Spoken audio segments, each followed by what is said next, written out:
Myth number 2.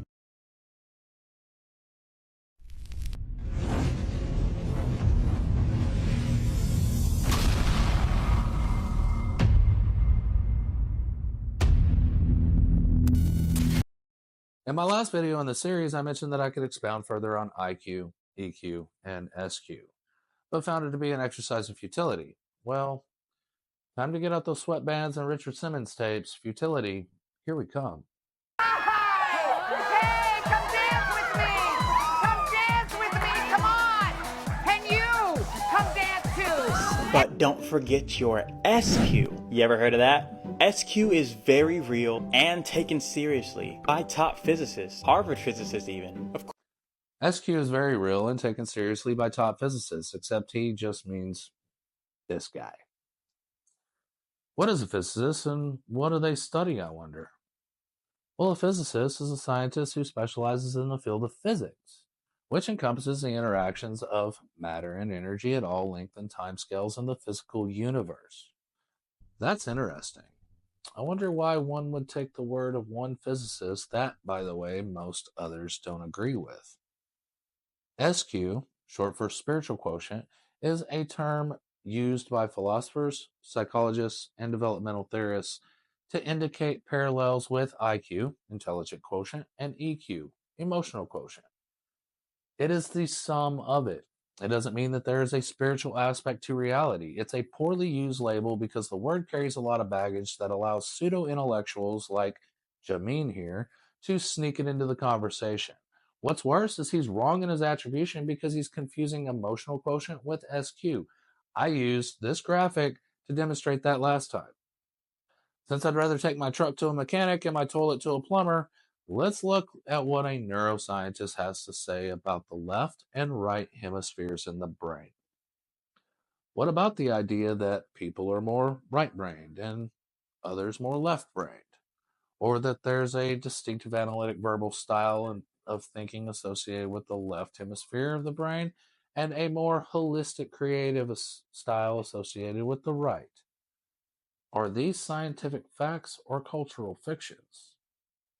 No doubt at some point in your life you've been schooled on left brain and right brain thinking, that people who use the right side of their brain most are more creative, spontaneous, and subjective, while those who tap the left are more logical, detail oriented, analytical. This is a myth perpetuated by culture. While there's something deeply compelling about the clear cut right brain versus left brain classifications, there's good reason for skepticism. The real story, as you might expect, is a bit more complicated and arguably more interesting. Cognitive neuroscientist Dr. Kara Fiedemeyer. His research focuses on language memory and hemispheric asymmetries throughout the lifespan, stated during an interview. Looking towards math skills, which are often taken to be part of what the left or logical hemisphere would be good at. There are different kinds of math skills ranging from being able to estimate which two sets of things has a greater number of items, counting to various types of calculations. Research shows that overall the abilities that make up math skills arise from processing that takes place in both hemispheres, especially the brain area in each hemisphere that is known as the intraparietal sulcus, and that damage to either hemisphere can cause difficulties with math.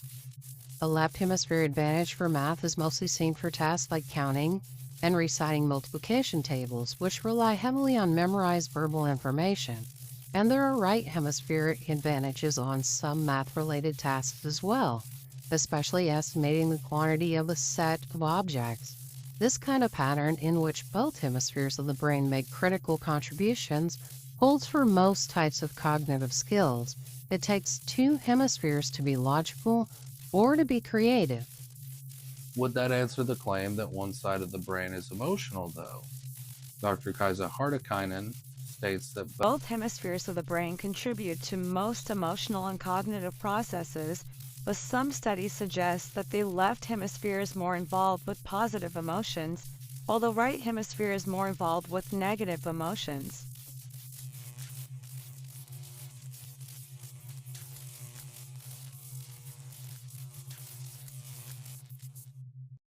An interesting fact I learned recently is that the left hemisphere does not control the right eye as once we thought. It's predominant, but both hemispheres receive the input, the opposite being approximately 50% more than the same side. So, in closing, this is completely false rhetoric. Both sides of our brain are emotional, logical, and even verbal. One side may be slightly more dominant in some areas, but it is not as clear cut as he tries to make it out to be, and it requires both. Split brain patients with damage to the left hemisphere is often associated with difficulties producing language, a problem known as aphasia. Similar damage to the right hemisphere is much less likely to cause aphasia. In fact, for most people, that left hemisphere does play a much more important role in the ability to speak than the right hemisphere does. However, this does not mean that the right hemisphere is nonverbal. Both hemispheres can figure out the meaning of words and sentences, and that they have differing strengths and weaknesses when it comes to comprehending. So, like other complex skills, the ability to understand what we read and what someone is saying to us requires both hemispheres working together and separately.